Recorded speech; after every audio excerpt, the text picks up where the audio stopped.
paso directo al profesor. El tema de hoy es historia y pandemia. El profesor es bastante estudioso de este tema. Bueno, además de las novedades de la coyuntura latinoamericana y mundial con el COVID-19, el coronavirus, entonces el profesor va a desarrollarnos una clase con esta temática.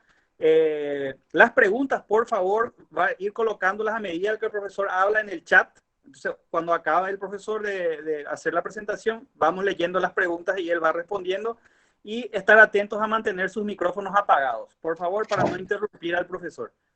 Profesor Jorge, usted dispone del tiempo de aquí en adelante. Muchas gracias. Le escuchamos.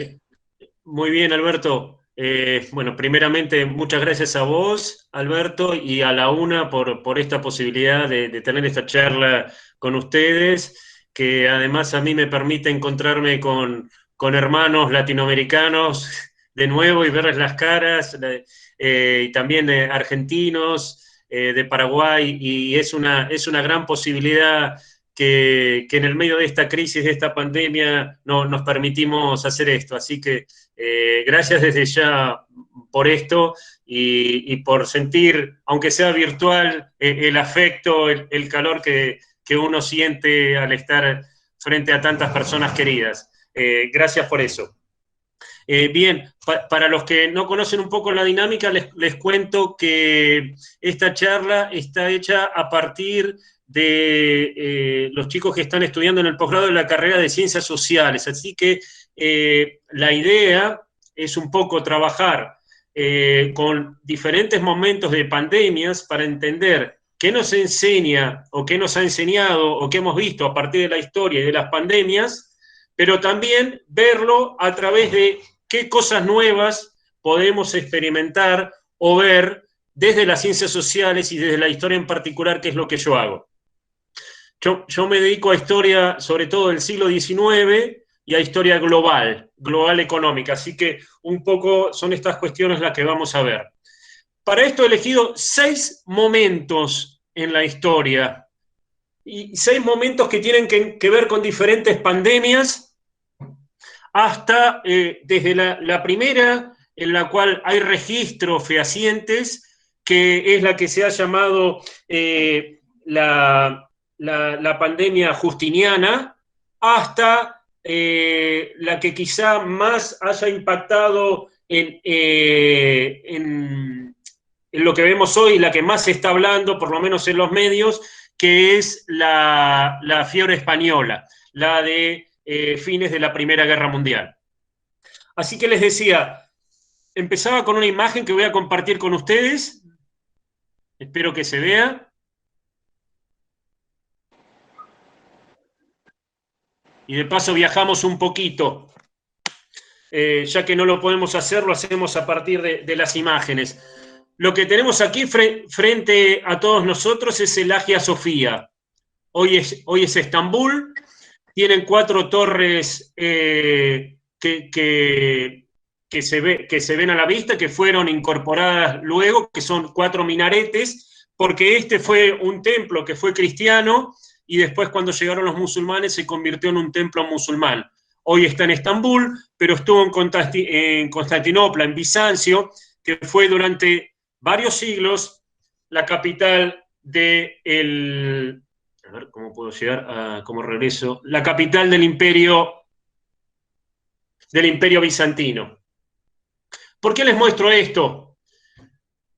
Porque esta iglesia, Hagia Sofía, así como está hoy, fue construida durante el imperio de Justiniano. Durante el imperio de Justiniano, en Constantinopla, el imperio romano de Oriente, el imperio romano volvió a tener gran parte del esplendor que había tenido con el imperio occidental, con su capital en Roma.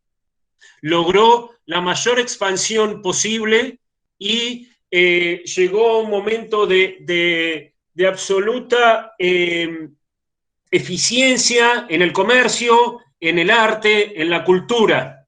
La expansión fue tal, les voy a mostrar ahora la expansión a la que llegó desde Bizancio.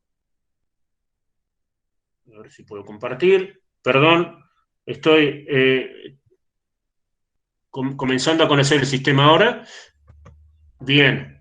Esta es la mayor expansión de Bizancio. ¿Ven lo que está en rojo? Es prácticamente un regreso al Imperio Romano de Occidente con su capital en Constantinopla, aquí en Bizancio, y una expansión hacia todo el Mediterráneo, con el imperio del emperador Justiniano. Ahora bien, esto es en 550. Esto es 200 años después. Solo lo que está en verde es el imperio Justiniano. ¿Qué pasó en estos 200 años? Pasó que apareció Mahoma y una expansión de todo el mundo musulmán. Todo lo que tienen en naranja es el imperio, son territorios árabes y territorios de diferentes califatos, de los árabes que ya para 750 han llegado a España. ¿Por qué les estoy mostrando esto? Porque entre 550 y 750 el Imperio Bizantino vivió 200 años de pandemia. ¿Sí?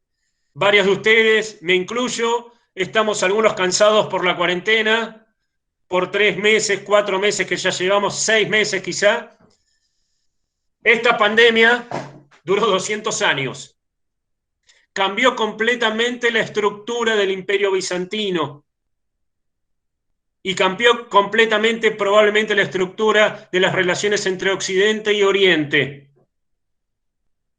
Gran parte de esta charla es para presentarles esto.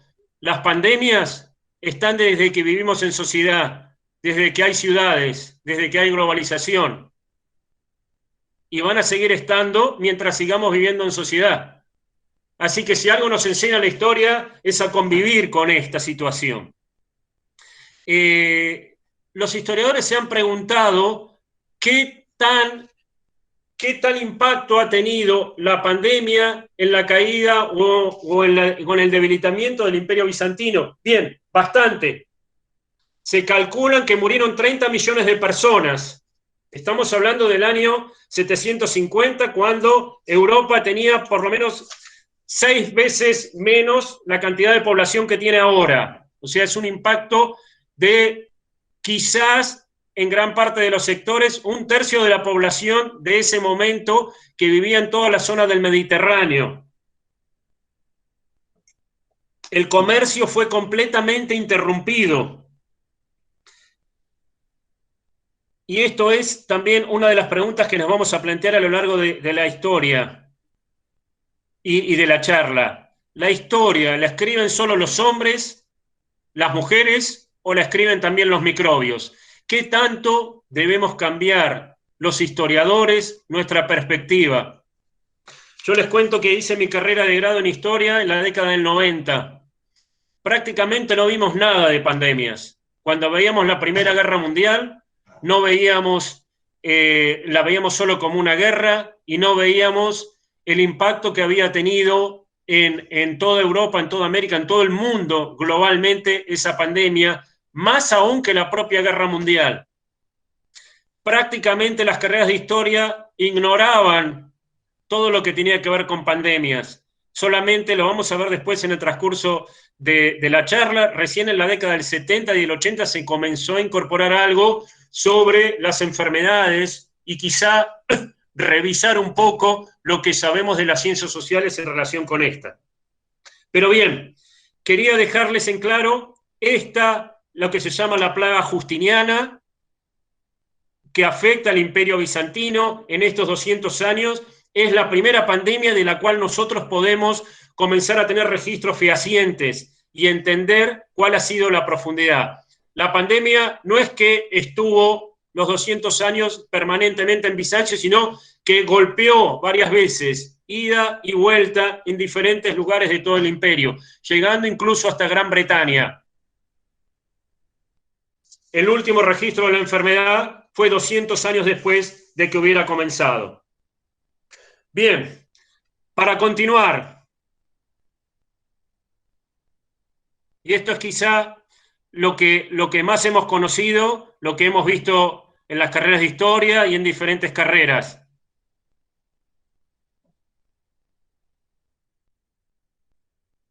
A ver, perdón. Esperen que estoy tratando de poner una de las ventanas.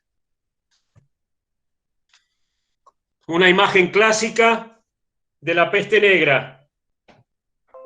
La muerte negra. Esto afecta a Europa en el siglo XIV. No sé si saben, recientemente salió por Facebook un desafío donde cada uno tenía que mostrar los diferentes libros que le afectaron en su vida. Uno de los libros que más me afectó en mi vida fue El nombre de la rosa. El nombre de la rosa está situada en un mundo europeo, en Italia, unos años antes, porque necesita Umberto Eco para ver un mundo que estaba por transformarse completamente, unos años antes de la peste negra. La peste negra golpea Europa entre 1347 y 1351, siendo el año más duro el 1348. Es una peste que en algunos lugares termina con 1/3 de la población y en otros con la mitad de la población. Es la peste a partir de la cual tenemos gran parte de la tecnología que hoy seguimos aplicando para manejar las pandemias. ¿Por qué? Porque con la peste negra surge una de las soluciones principales que hoy estamos llevando a cabo, la cuarentena. La cuarentena se aplica por primera vez en Venecia para aquellos barcos que llegaban al puerto veneciano más o menos para el 1350. Y es muy interesante porque no es a partir de la ciencia que se aplica esto, sino a partir de los conocimientos que se tienen en ese momento, errados o no. En primer lugar, en 1350 no se tiene ni idea de las teorías de los microbios. No se sabe y no se entiende que son los gérmenes quienes transmiten las enfermedades. Lo que se cree en ese momento que es el ambiente, el ambiente, el espacio, lo que se llaman las miasmas, son los que ofrecen una atmósfera de transmisión de enfermedades. Y entonces es ese ambiente el que transmite y no los microbios que están en las personas. Entonces la cuarentena tiene que ver con eso, con el aislamiento de esos espacios. Y entonces a las personas que bajan de los barcos se las dejan en esto que se llama cuarentena, que viene del italiano, por eso de 40, de la idea del número 40 en Italia, y se aplica este procedimiento. Y ahora bien, lo más interesante, ¿por qué 40? ¿Hay una razón científica? No, pero hay una razón de los saberes que se tienen de 1350. El número 40 es un número muy fuerte en la Biblia. Aquellos que hayan leído la Biblia recuerden el número 40, tanto en el Antiguo Testamento como en el Nuevo Testamento. 40 años vagó el pueblo judío por el desierto. 40 días duró el diluvio. 40 días Jesús estuvo tentado y 40 días de la cuarentena, por supuesto. Era interesante porque los que estábamos en Argentina, comenzamos justamente la cuarentena en la época de la Cuaresma. Entonces, se aplica esta idea de 40 como ese número que tiene tanto sentido y que finalmente terminó teniendo sentido porque responde, sin saberlo, a cuestiones que después iban a derivarse en las cuestiones de gérmenes. Es muy interesante porque aquí viene todo un miedo medieval que tiene que ver con esta teoría de los miasmas y de la atmósfera. Este miedo, por ejemplo, ustedes lo conocen porque fue llevado a la literatura por Stephen King, en La Niebla. La Niebla, ese libro que después fue hecho película, por lo menos yo conozco 2 versiones de hechas películas de ese libro, tiene que ver con ese ambiente de horror y de terror que era lo que presentaban las enfermedades para los habitantes de la Europa medieval. Entonces, muy interesante esta cuestión. ¿Qué sale además de la peste negra? Salen claramente gran parte de los prejuicios europeos. ¿A quién se culpa de la peste negra? A los judíos. Por supuesto. Y incluso, aunque Clemente VI dice, los judíos también están muriendo, ¿para qué habrían de envenenar el agua, como los acusan los cristianos? Comienzan las persecuciones. Y es en uno de los momentos más importantes donde el pueblo judío va saliendo de Europa occidental y va a terminar yendo a Europa oriental. Es el momento donde llegan a Polonia y a Rusia. Entonces, ven todas las transformaciones que se van produciendo para siempre en todo lo que tiene que ver con las cuestiones de la cuarentena.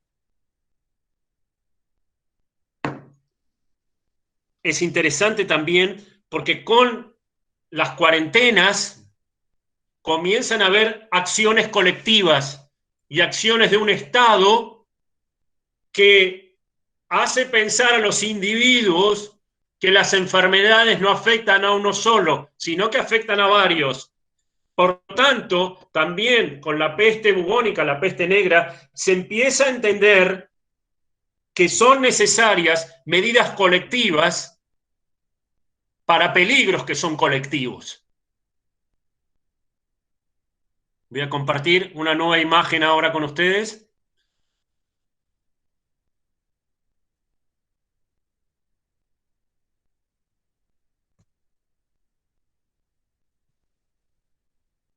Este es el libro de Stephen King, por si alguno no lo recordaba, donde claramente está esta idea, no sé si ven, esta idea de la niebla retoma esta idea de los miasmas medievales, que no solamente medievales, hasta bien entrado el siglo XIX se va a creer en esta teoría, hasta que recién con Koch y con Pasteur se entienda que son los microbios que transmiten las enfermedades y no el ambiente y la atmósfera. Bien, acá quiero compartir con ustedes un mapa del Caribe. Del Caribe en el momento de la toma de Tenochtitlán. Tenemos aquí lo que es Centroamérica, la isla de Cuba, la isla de Puerto Rico. He visto también gente de Puerto Rico hoy, estamos haciendo mención también de eso, la isla de Jamaica y la isla de la Hispaniola, lo que es Haití y República Dominicana hoy. ¿Por qué mostramos esto?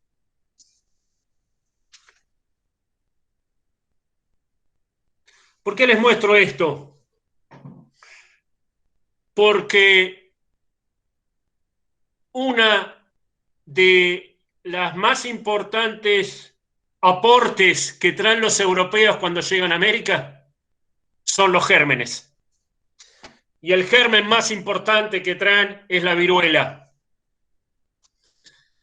Por lo menos hay registros de viruela confirmados. Recuerden que Colón llega en 1492. Hay reportes confirmados en 1518 de viruela. La viruela va pasando de las islas al continente. Es probable que haya devastado la población taína, al 80% por lo menos, ¿sí? Y es una enfermedad que llega aproximadamente entre 1519 y 1520 al continente. La caída de Tenochtitlán es en 1521 por Cortés. Cuando yo estudié historia, prácticamente no vi nada de las epidemias. Veíamos a Cortés, se veía incluso la inteligencia del europeo, la superioridad del europeo frente al americano. Después vimos autores como Todorov, como Nathan Bachel, como Ruggero Romano, y veíamos diferentes teorías, pero no terminamos de ver las epidemias. Hoy todavía está en debate si la caída del Imperio Mexica, lo que conocemos como el Imperio Azteca, está completamente debida a estas epidemias. Lo que sí sabemos que el Imperio Inca sí cayó a partir de las epidemias. ¿Por qué? Porque hay datos de que la viruela llegó a Cajamarca, Perú, antes que Pizarro. Cuando llega Pizarro, los herederos al trono inca, uno de ellos ha muerto y está en el medio de una guerra civil y ha muerto de viruela.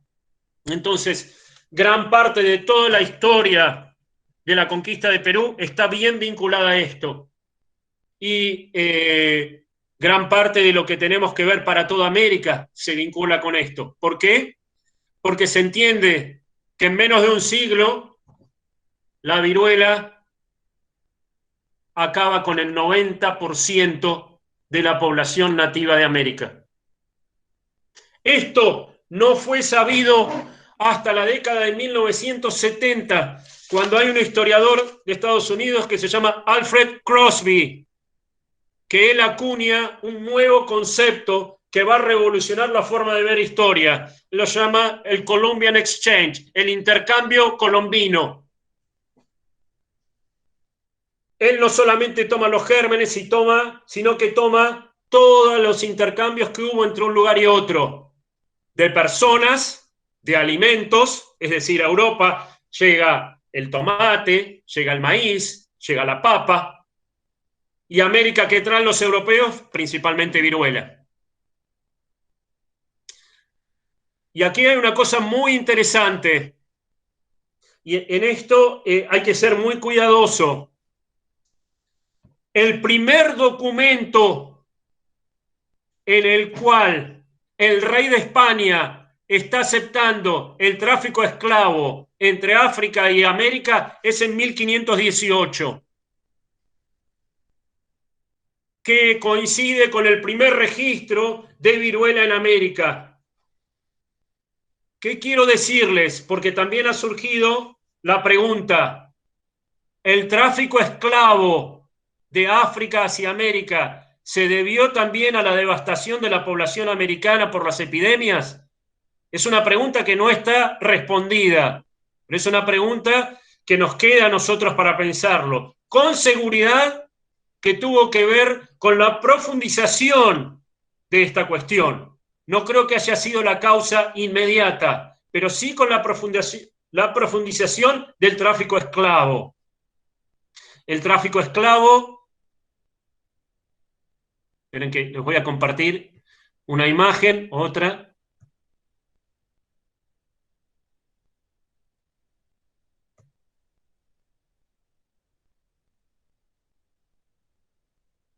No sé si se ve la imagen, sí.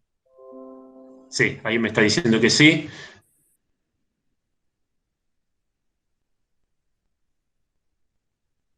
Aquí les voy a mostrar los primeros registros de viruela en las poblaciones mexicas. Esto ya es para 1540, posteriormente a la caída de Tenochtitlán.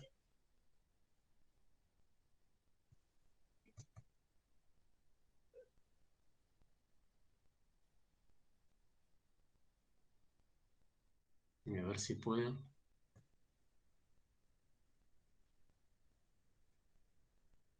Y aquí les voy a presentar esto que nosotros conocemos como el tráfico esclavo. Desde 1518 hasta fines del siglo XIX fueron trasladados para ser esclavizados o ya esclavizados desde África 11 millones de africanos. Esto es un ejemplo, esto es real, de uno de los barcos y cómo colocar a la población esclava para trasladarla, en este caso, en este barco es hacia el Caribe. ¿Cuántas personas podrían ingresar en un barco? En este caso se trata de 292 personas. De esos 11 millones de personas que fueron trasladadas, casi 2 millones mueren en el Océano Atlántico.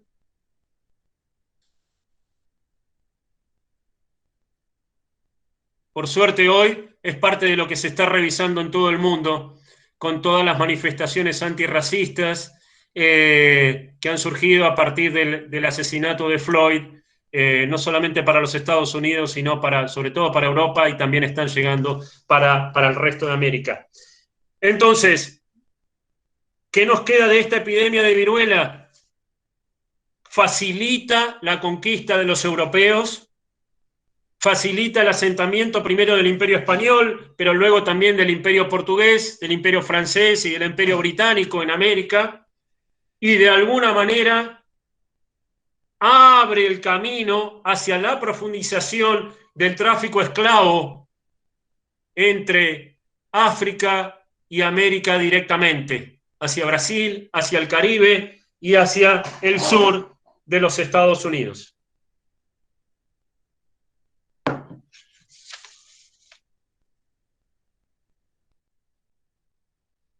Muy bien, voy a compartir otra imagen para pasar a la cuarta epidemia.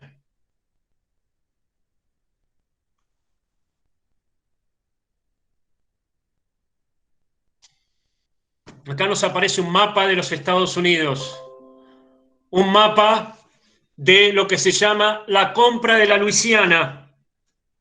La compra de la Luisiana se da en 1802.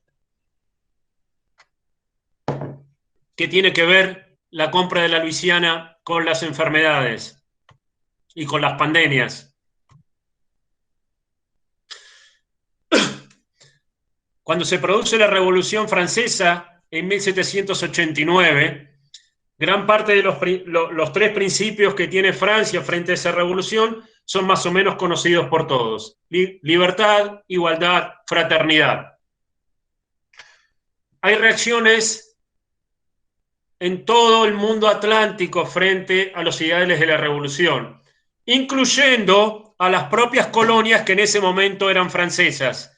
La principal colonia francesa en ese momento, en cuanto a la que le brindaba mayor riqueza, era Haití, que estaba basada en la explotación del azúcar, pero sobre todo en la explotación de los esclavos. Era el lugar en toda América donde era la mayor relación de esclavos por amo blanco. Gran parte de los intelectuales franceses de la Ilustración entendían que Haití era una bomba de tiempo.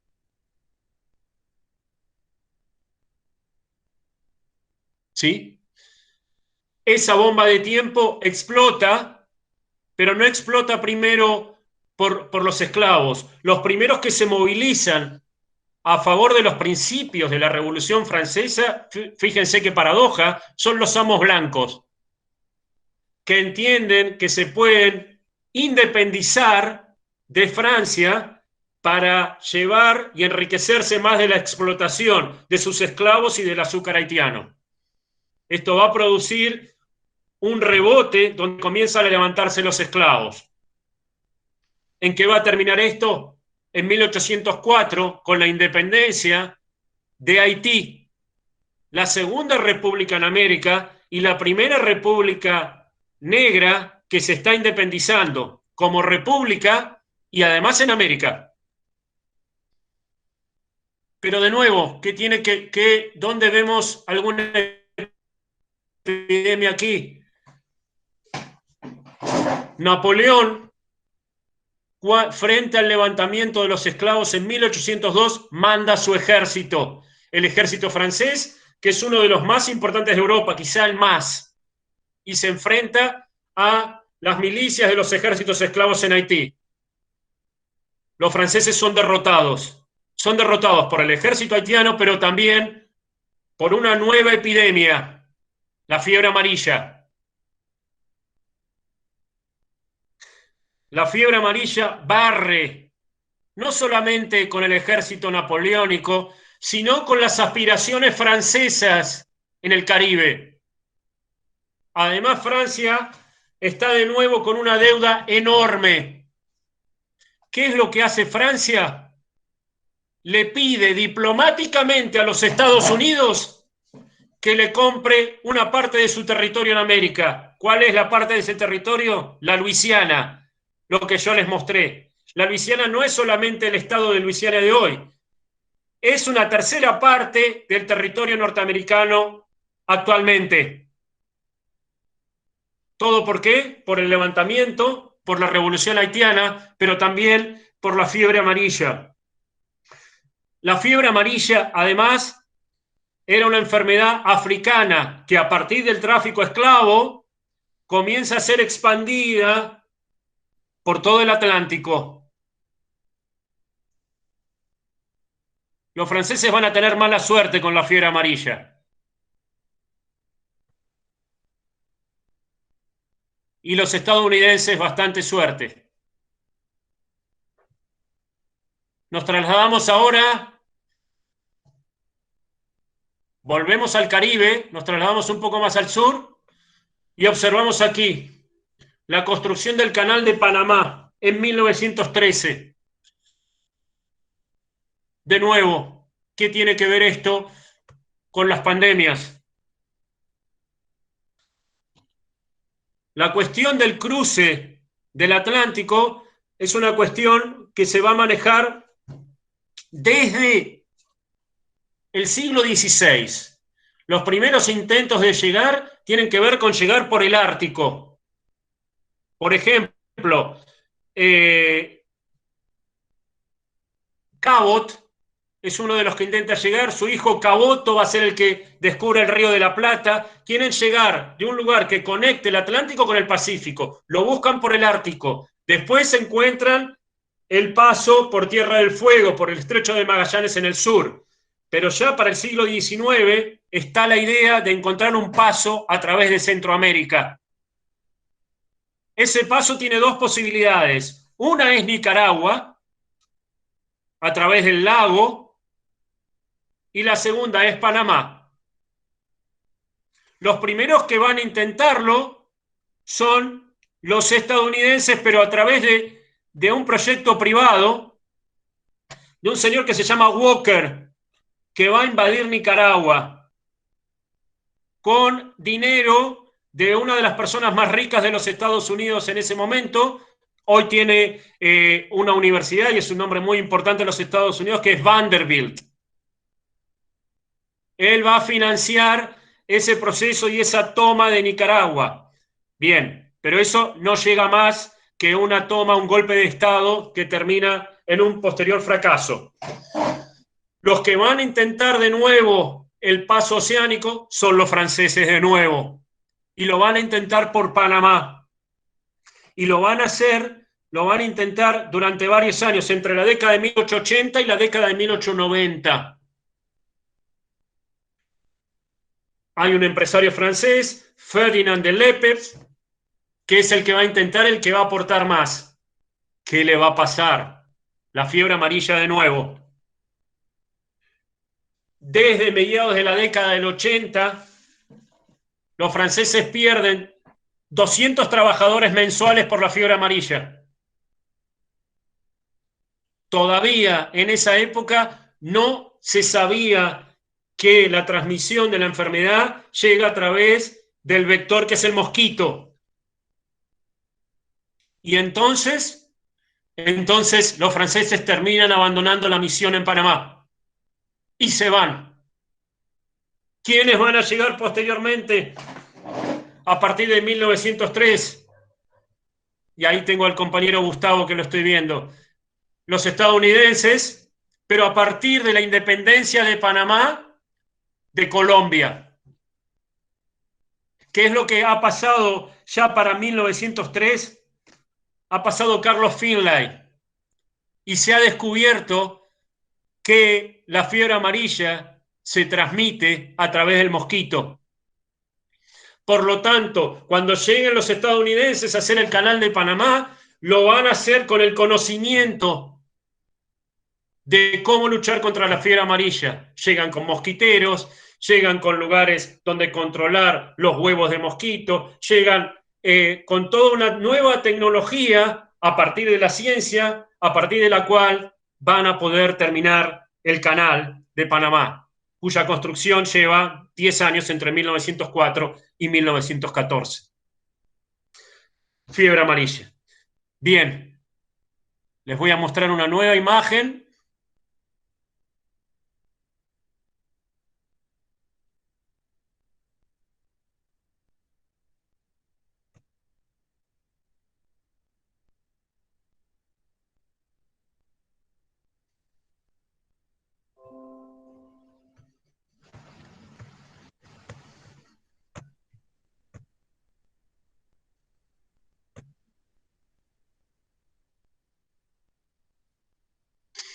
Y esta imagen tiene que ver con Francia, con París en forma específica. Una París nueva, una París que tiene que ver con la segunda mitad del siglo XIX. Y aquí estamos frente a una nueva enfermedad que va a azotar sobre todo Europa y América. ¿A partir de qué cosa? De la conquista británica de la India. Hay una enfermedad que es endémica de una región muy pequeña que es el delta del Ganges en la India. Cuando llegan los británicos a la India, van a expandir primero por todo el Índico y después por Europa y por América esta nueva enfermedad que es transmitida por una bacteria que se llama cólera. El cólera, a diferencia de las enfermedades anteriores que veíamos, sí hace distinción de clase. El cólera afecta a los lugares donde hay más hacinamiento. ¿Por qué? Porque se transmite a partir de la contaminación de alimentos y de agua.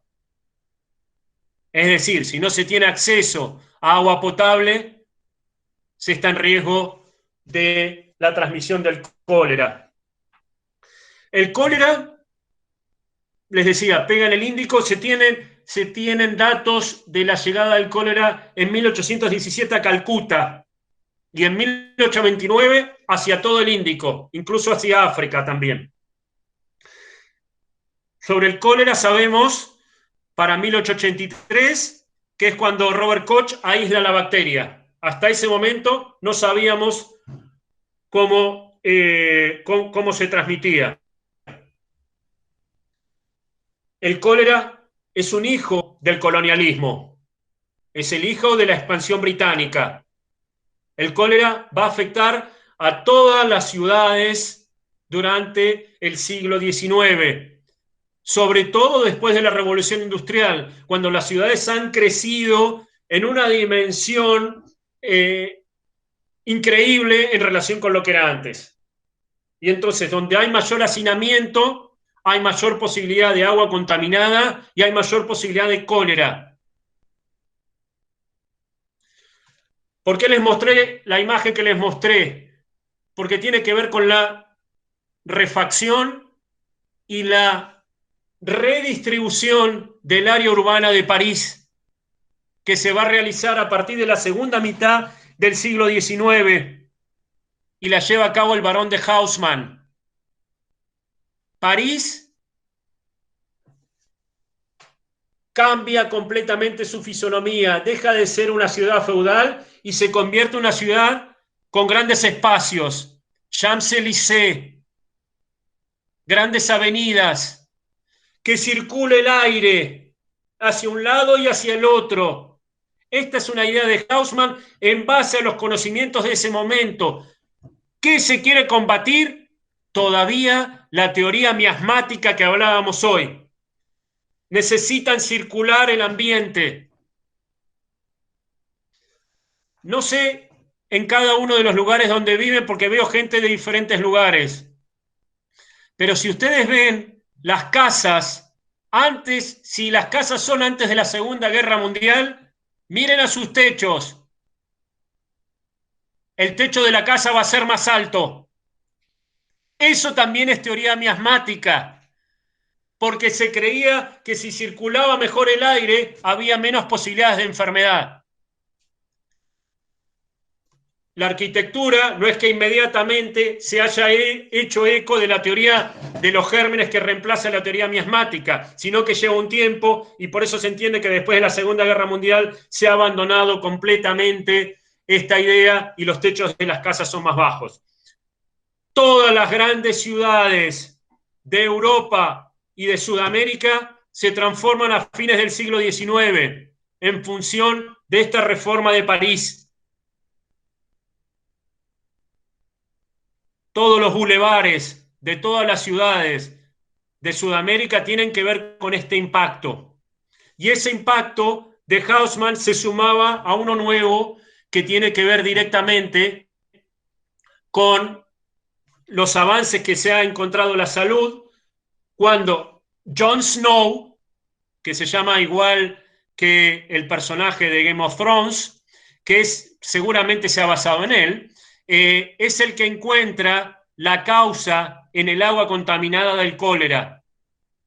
Es uno de los primeros científicos que hace un estudio casa por casa dónde está tomando agua cada una de las personas de Londres. ¿Qué es lo que se desarrolla a partir de Jon Snow? Las cloacas. Algo fundamental para todas las ciudades. Y acá directamente relacionado con las enfermedades, igual que Jon Snow. ¿Sí? Claro que acá me dicen, hizo un mapa. Sí, es uno de los mapas más importantes urbanos que todavía se puede ver. Es el mapa de Jon Snow, que tiene que ver con la detección de cada uno de los lugares que están contaminados en esa Londres.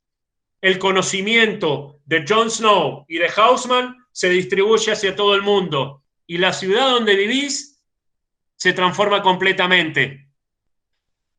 Aquellos que son platenses que están escuchando esta charla, no solamente la ciudad se transforma, sino que todos los conocimientos de Snow, más los conocimientos del barón de Haussmann, hacen que la ciudad de La Plata, como también la de Belo Horizonte, sean directamente planificadas desde cero.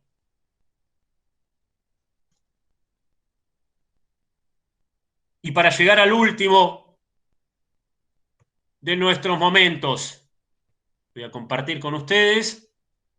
Estoy bien en la hora.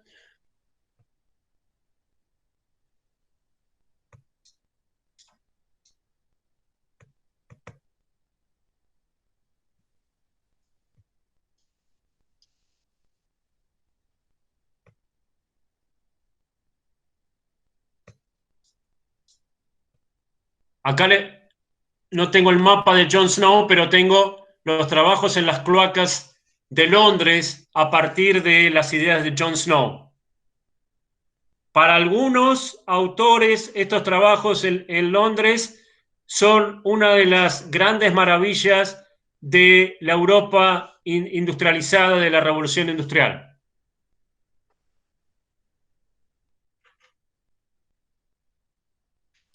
Y aquí llegamos a nuestra última estación, la estación que vamos a llamar la fiebre española.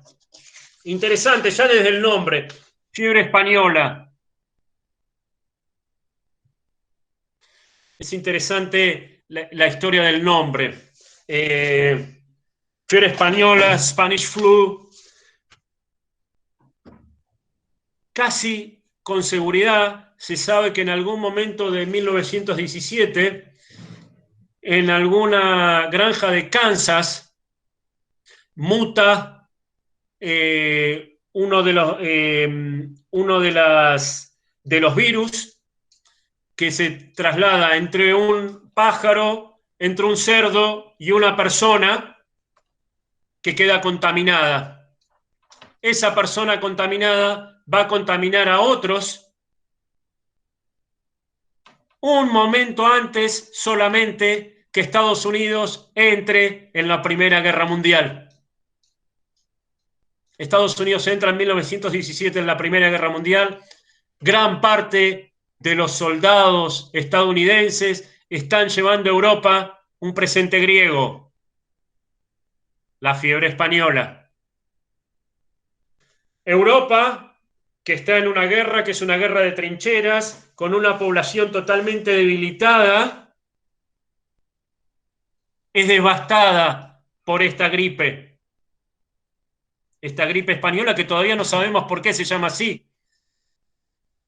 La detectan más o menos rápidamente.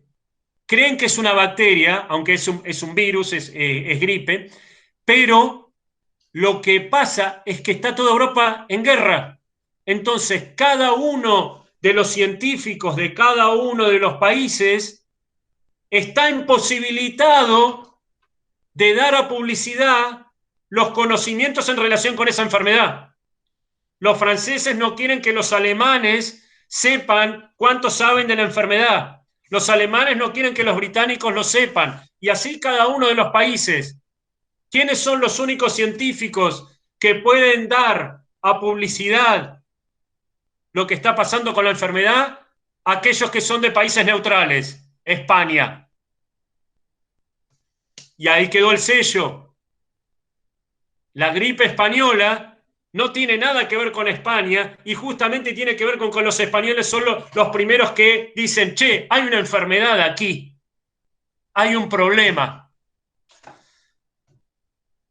Hoy hablábamos de que la plaga justiniana duró 200 años. Les voy a dar otro número terrible de la gripe española. Infecta 500 millones de personas. No 500 millones de personas hoy, hace 100 años. 6 veces menos población casi. ¿Sí? Es decir, 1 de cada 2 personas fue infectada en el mundo. Prácticamente nadie que haya vivido en el mundo no fue tocado por esta gripe española. Y las muertes no se saben, porque como es en el medio o hacia el fin de la guerra, pero van desde 50 a 100 millones.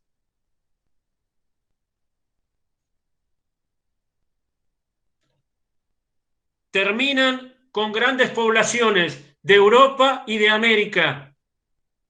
Devastan gran parte de las favelas de Río de Janeiro para hacerlo llegar cercana a nosotros. Es una pandemia que tiene consecuencias terribles. Terribles. Pero ¿qué es lo que hacen hacer los primeros ministerios de salud? Las primeras ideas de que solo el Estado se puede encargar de cuestiones que tienen que ver, que afectan a todos, al nivel colectivo. La salud pública nace a partir de la gripe española.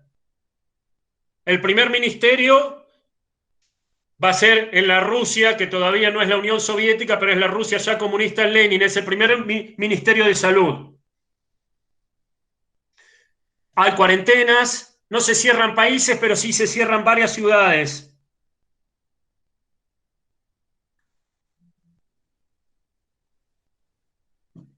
Bien. Hasta aquí quería llegar con estos 6 ejemplos de epidemias. Nos queda para los especialistas en ciencias sociales repensar la historia. Tenemos que pensar una historia desde las perspectivas de las epidemias, de las enfermedades. Hay que reescribir todo de nuevo. Hay que reescribir la historia de la conquista de América, del tráfico de los esclavos desde África, de la fiebre española, del hoy. ¿Qué tanto hay que revisar desde un punto de vista de las ciencias sociales? Desde un punto de vista de lo que aprendimos de las epidemias, de las pandemias. Bueno, en parte lo dijimos, pero me interesaba que quedara el mensaje de que las pandemias van a estar siempre con nosotros, porque somos seres sociales y los gérmenes están buscando justamente las infecciones en eso. Entonces, a mí me parece que si el problema es colectivo, la solución a las pandemias también debe encontrarse en lo colectivo y que nos hace entender que somos todos iguales y que nos hace entender que no hay lugares a donde no llegan y no distinguen ni clases ni género. Bien, hasta aquí llegamos. Entonces estoy abierto para las preguntas. Muchas gracias. Muchas gracias, profesor Jorge. Muchísimas gracias por su excelente exposición. A medida que usted fue hablando, fueron colocándose algunas preguntas, algunas son reflexiones. Yo invito a los participantes, a las participantes que puedan seguir colocando sus consultas en el chat. Voy a leer algunas, profesor. Usted o sea, tiene a la vista igualmente ahí en el chat y usted puede elegir. Espera que me encuentro, a ver dónde las veo. Hay un icono, chat, tiene que decir, un globito, con un icono de un globito de diálogo. Por ejemplo, dice, la epidemia de cólera mató... Lado derecho, superior derecho, Jorge. Superior derecho, ya lo vi. Gracias, Gustavo. Gracias. ¿Ya? ¿Encontró, profesor? Sí, ya lo vi. Por ejemplo, dice la gripe española, la epidemia del cólera mató más gente que la guerra de expulsión contra William Walker, mató al 10% de la población costarricense entre 1856. Está comentando, pasando un dato. Sí, y es un dato totalmente cierto. Sí.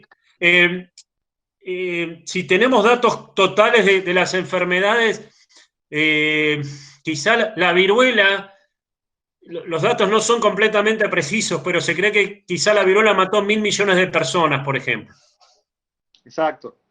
Profesor, hay muchos análisis en función a las transformaciones sociales en la convivencia que implica y que va a implicar el post-COVID, o sea, el futuro cercano.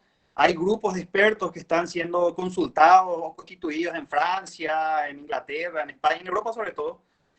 Mi consulta es la siguiente, colocando un poco también entre las consultas de los participantes.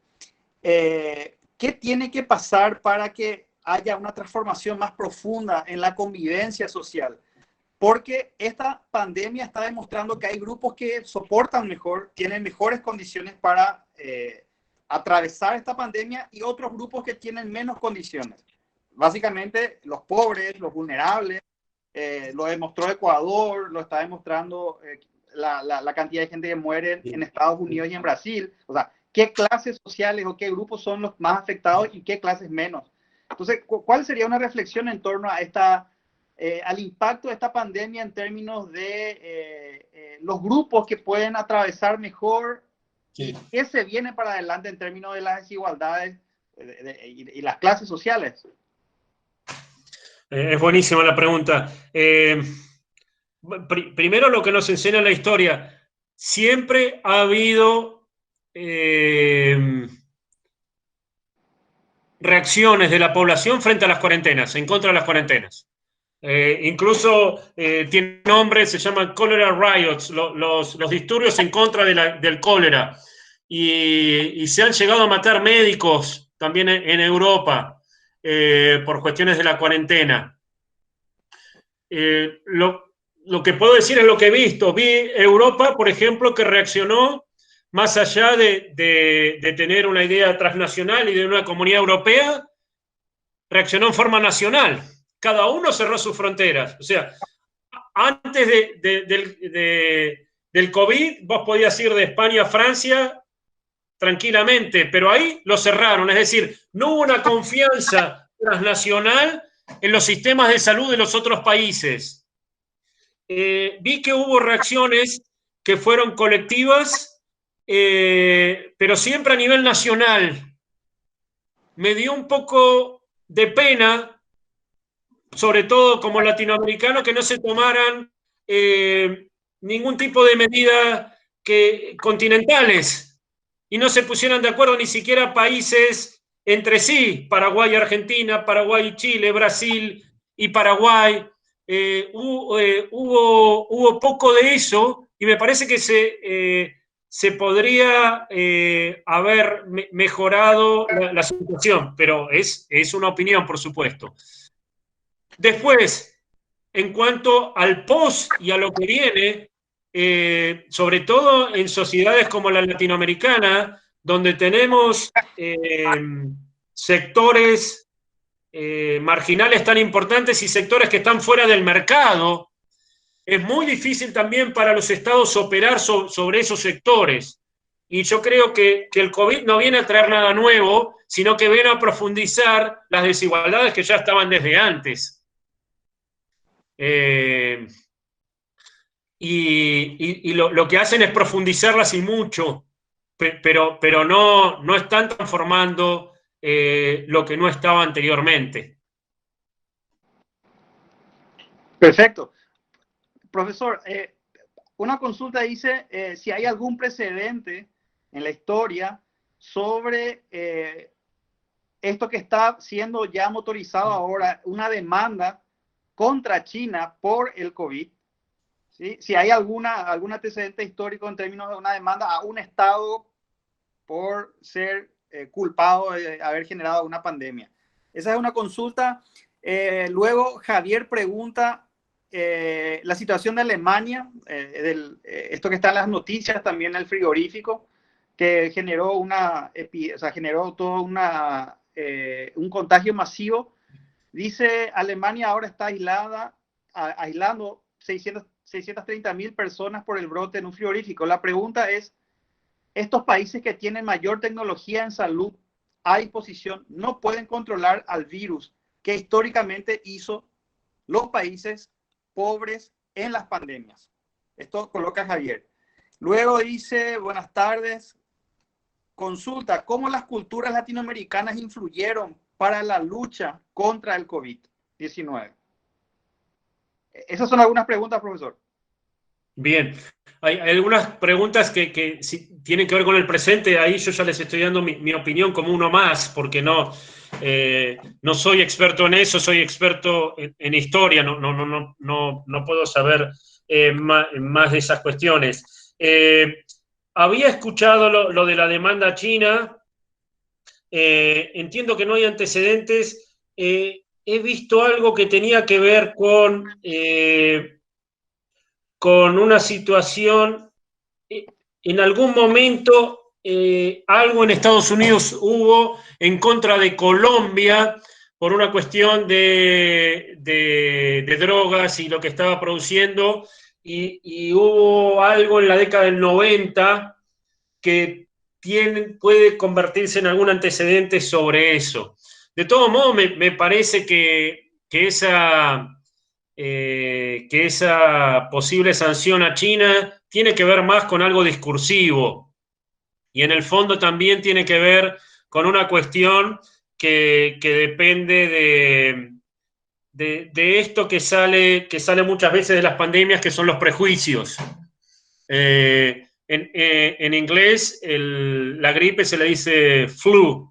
Yo lo escuché a Trump hablar de kung flu, como de kung fu, kung flu, con esa idea o el virus chino y esa repetición como para sacarse el problema de encima y ponerlo en otro lado. Así que creo que tiene que ver más con algo teatral que con una cuestión real, ¿no? Lo del frigorífico, si fue hoy, realmente desconozco esa información, no la tenía sobre el frigorífico alemán. Y había una tercera pregunta. Sí, sobre las culturas latinoamericanas, cómo estas culturas latinoamericanas influyeron para la lucha contra el COVID-19. Esa es la pregunta de Elmer Reza. Bien, yo creo que si vemos las culturas latinoamericanas en relación con la de Estados Unidos, lo que vemos es que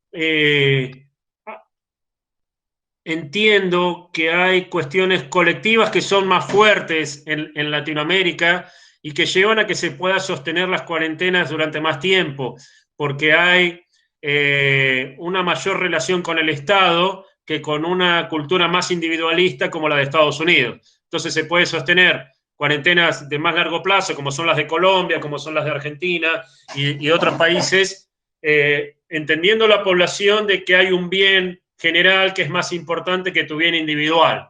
Más allá de que llegado un momento la cuarentena puede llegar a molestar a todos, pero entiendo que es esto. Ahí dice, me llama la atención ahora el derribo de las estatuas de color en el mundo anglosajón. le dan más importancia que en Latinoamérica, será porque no era español. Yo creo que algo de eso hay también.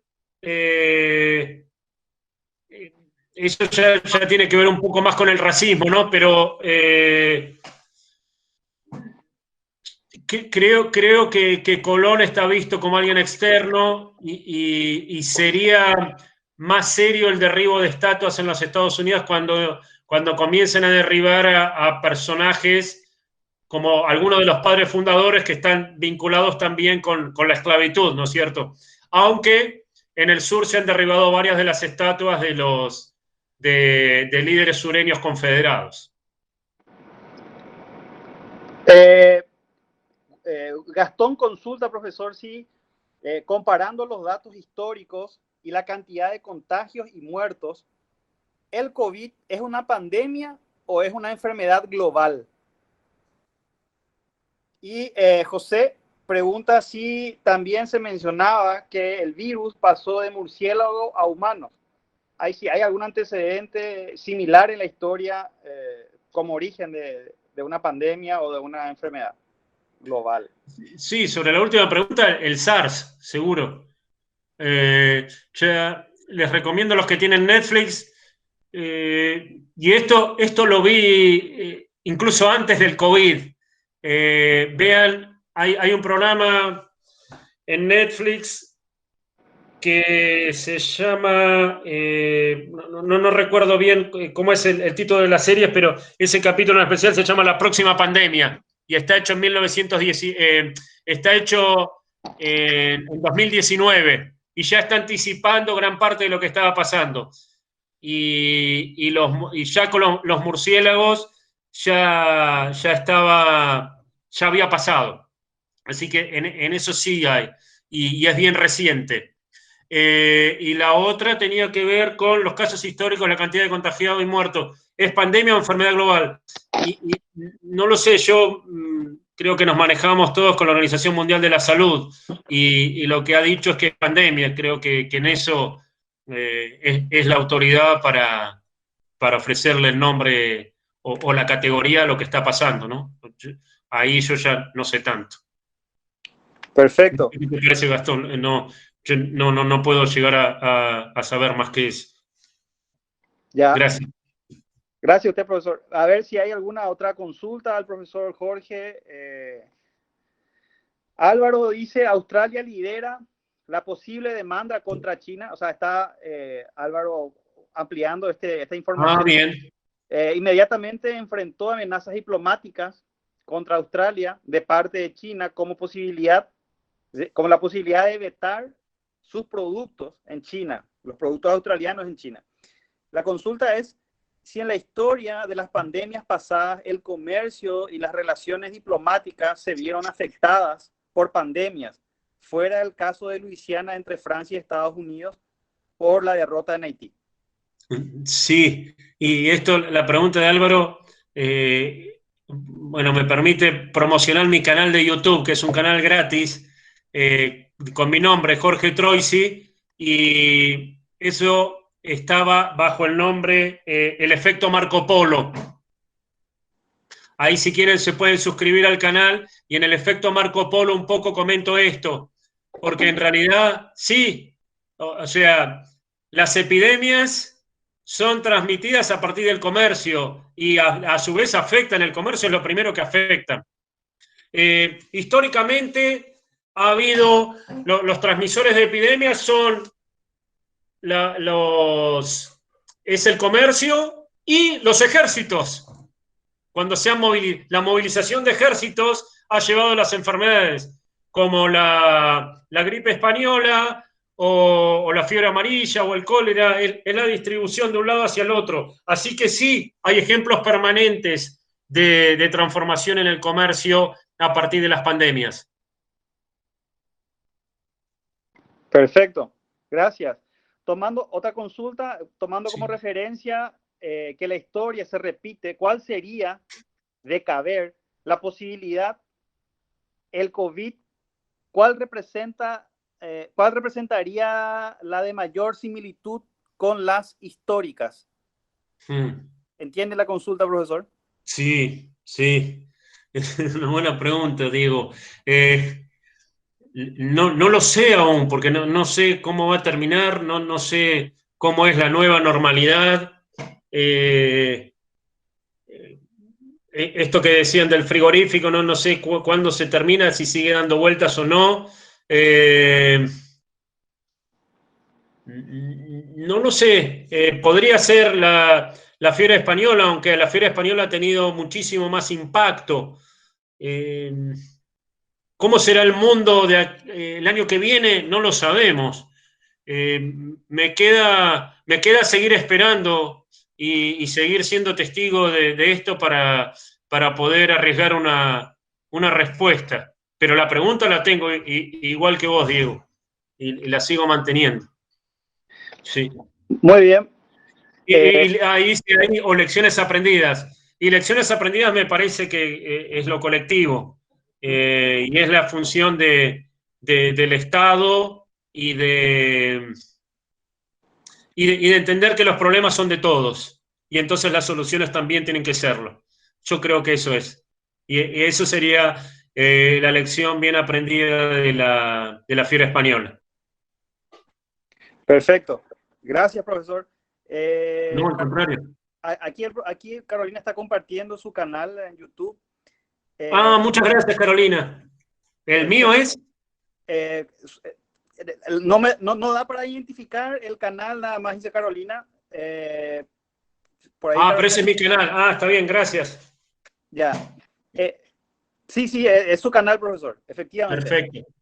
Hay un dato, también para mencionar un poco el caso paraguayo, profesor, y comparando con América Latina, esta pandemia a nosotros nos está afectando de una manera diferente en términos de cantidad de contagios y de muertes, por lo menos las muertes oficiales. Claro. Nosotros actualmente, a día de hoy, tenemos oficialmente poco más de 1.300 casos confirmados, casi 1.400 casos confirmados, y somos 7 millones de habitantes. Y tenemos 13 casos o 13 personas fallecidas. Comparado con los datos, por ejemplo, de Uruguay, que es el país más pequeño en términos de población, Paraguay está, inclusive es un caso de estudio ahora el de Paraguay, ¿por qué hay tan poca gente contagiada? Y hay, por ejemplo, la BBC escribió un artículo antes de ayer destacando esta situación. Y es un poco llamativo esto. Decía el artículo que dada la poca conexión de Paraguay o la conectividad en términos de, al ser un país mediterráneo, no tener costas, no tener puertos, y el tráfico aéreo, de hecho, era bastante, no limitado, pero digamos, no es un flujo muy importante de viajeros. Eso habría hecho que hubiera menos contagios, además de que Paraguay fue uno de los primeros países en aplicar cuarentena estricta. El 10 de marzo, aquí se empezó a aplicar la cuarentena ya estricta, hace ya casi 4 meses. Entonces, el aislamiento de grandes grupos de población, o sea, cuando empezó en China, en la zona de Wuhan, en 1 o 2 semanas, 11 millones de personas fueron aisladas. Aquí nosotros 7 millones nos aislamos por 3 meses prácticamente, y eso está haciendo que nosotros tengamos muy pocos casos. Y hay un estudio, profesor, de un antropólogo francés que habla de casos de poblaciones indígenas en el Ecuador, en el Amazonas de Ecuador, que también están aislándose y tienen pocos casos. Es decir, al parecer hay una correlación entre conectividad o nivel de conexión global, comercio o ausencia de esto con el nivel de contagio o de expansión en las poblaciones. O sea, no estoy diciendo que esta población indígena sea directamente proporcional comparado al Paraguay, pero es llamativo el caso paraguayo. Es decir, poblaciones o países poco desarrollados como el nuestro en términos industriales, gracias a esto, y entre comillas el gracias, estamos logrando no tener una expansión muy masiva de la pandemia. Claro. Era un comentario, profesor, nada más mío. Claro.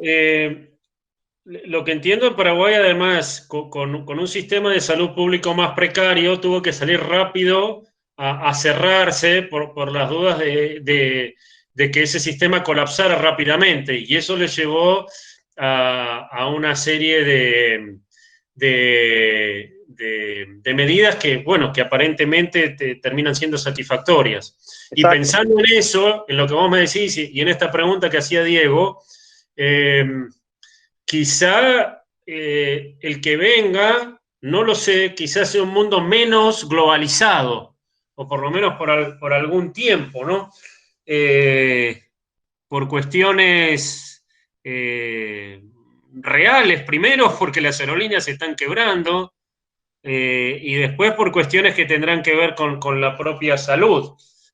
Habrá que ver, porque si algo nos dice la historia también es que puede ser el COVID-19 y se le encuentre la vacuna a fin de año, pero será el COVID-24 después o el COVID-23, porque en un mundo globalizado las pandemias van a seguir estando.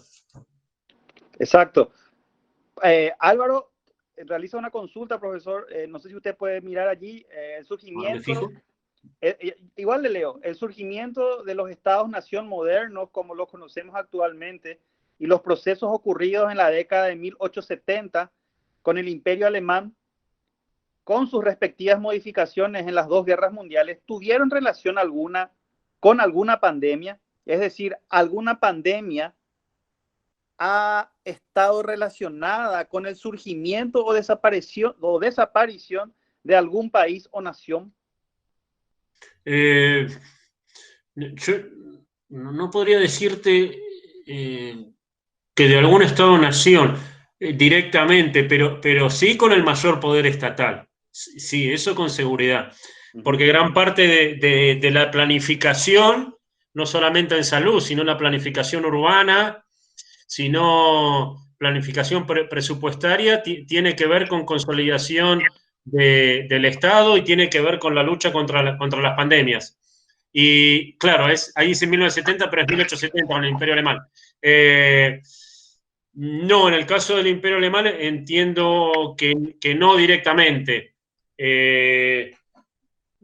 Pero sí la planificación que tiene que ver también con ese siglo XIX y con la consolidación de esos estados-nación, seguramente. Sí, sí. Perfecto. Le piden también recomendaciones de lecturas o estudios en términos de la perspectiva histórica para analizar las pandemias, profesor. Si quisiera, al final, inclusive usted puede enviarnos algún material. Ah, bien. José ¿tenés un mail, Alberto, de José?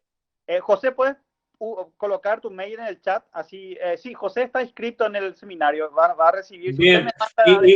Voy a escribir mi mail, así después les puedo mandar a los que quieren bibliografía u otra cuestión, que también había visto que habían pedido documentación sobre el comienzo del tráfico de esclavos desde España. Así que ahí coloco mi mail.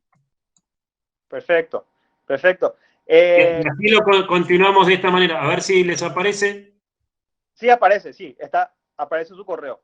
Bien, perfecto. Las cuestiones que tienen que ver con bibliografía o esas cuestiones las pueden ver por ahí y me van consultando. Otra consulta, profesor, aquí Sí.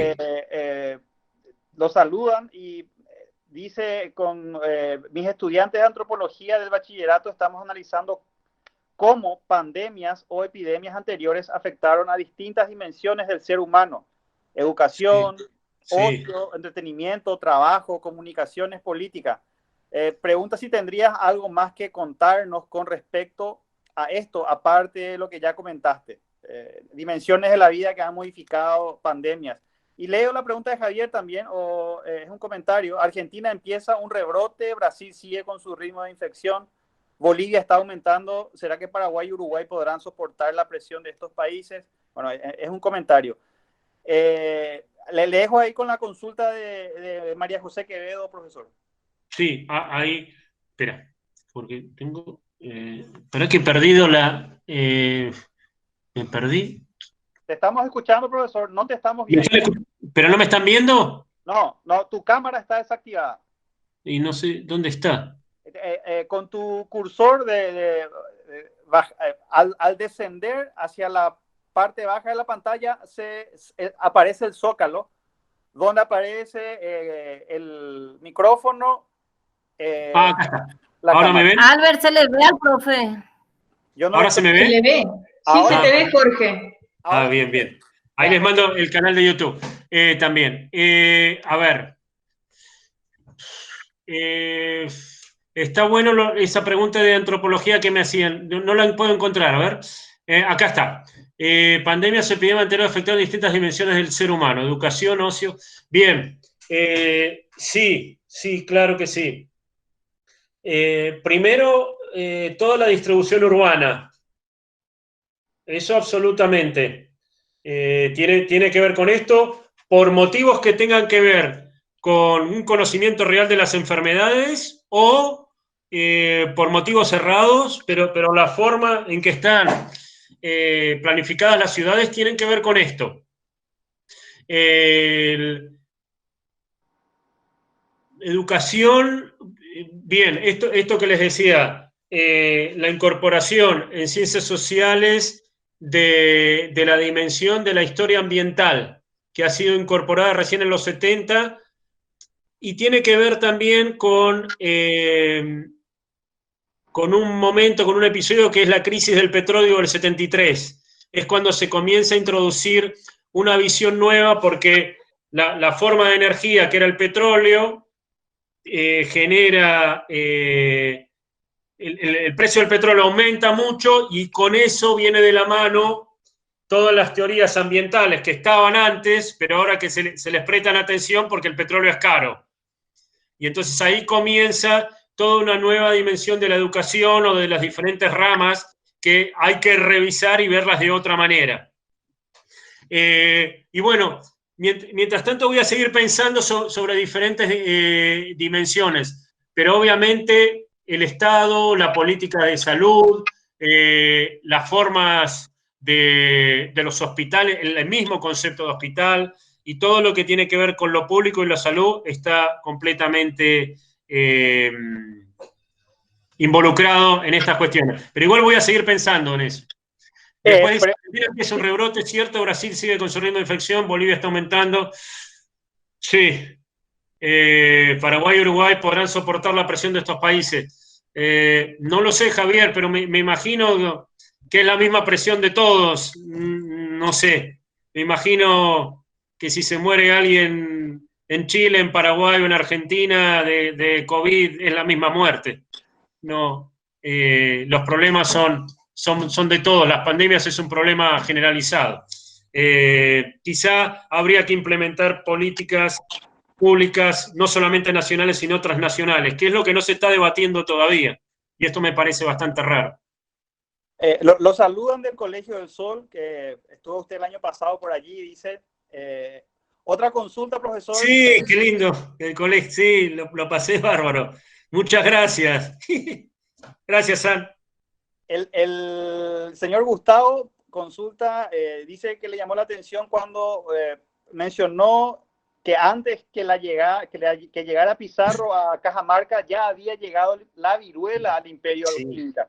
Si podía ampliar esta información. Sí, y eso está absolutamente datado, Gustavo. Hay registros de que llega al continente a través de, bueno, justamente de Panamá y mata a uno de los herederos uno de los herederos incas. El inca es el rey. Y entonces se produce toda una guerra civil. Entonces Pizarro no solamente llega a los Andes con una civilización inca devastada, sino que además en el medio de esta guerra civil. Entonces las condiciones son completamente diferentes de las que podría haber habido si no hubiera pasado esto. Por eso les decía, todavía se está estudiando el impacto de las epidemias en la conquista de Tenochtitlán de Cortés, pero las de Pizarro no hay duda. Excelente. Ahí lo saluda, muchas gracias, profesor. Si hay alguna otra consulta o usted, profesor, quiere ampliar algún punto, algún tópico para, si no hay más consultas, ir cerrando nuestra interesante clase de hoy. Yo estoy bárbaro. ¿Hay alguna forma de ver a todos o solamente se pueden ver 9? Esa es una pregunta del formato. También es mi pregunta. Siempre quiero saber cómo hacer que aparezca en toda la pantalla, todas las caras. Yo no puedo, profesor. No sé si alguno quien está participando puede orientarnos para poder sacar una foto colectiva. Sí. Los saludan desde Costa Rica. Al costado se cambia el diseño, dice María Al José. costado se cambia, sí. Si no hay más preguntas, yo lo que quiero, lo que veo es gran parte de mis amigos y compañeros latinoamericanos del curso que hicimos en Jerusalén, en Yad Vashem, el año pasado. Muchísimas gracias por estar aquí. Gracias a todo ese grupo. Gracias a Edu desde España, que se ha quedado despierto.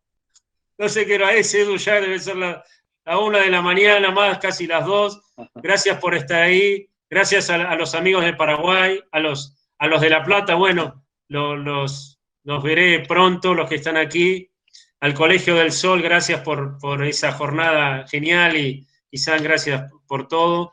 Bueno, y ahí la veo que creo que está hasta mi mamá, por eso quería verle.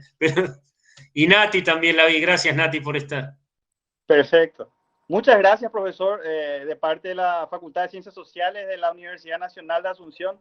Le agradecemos su participación nuevamente, su excelente exposición.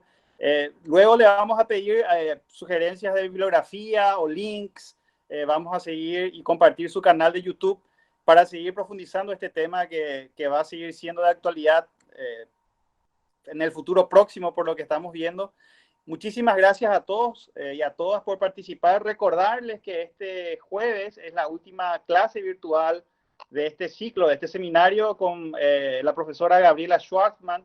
Ella va a hablar sobre la historia del feminismo en Paraguay.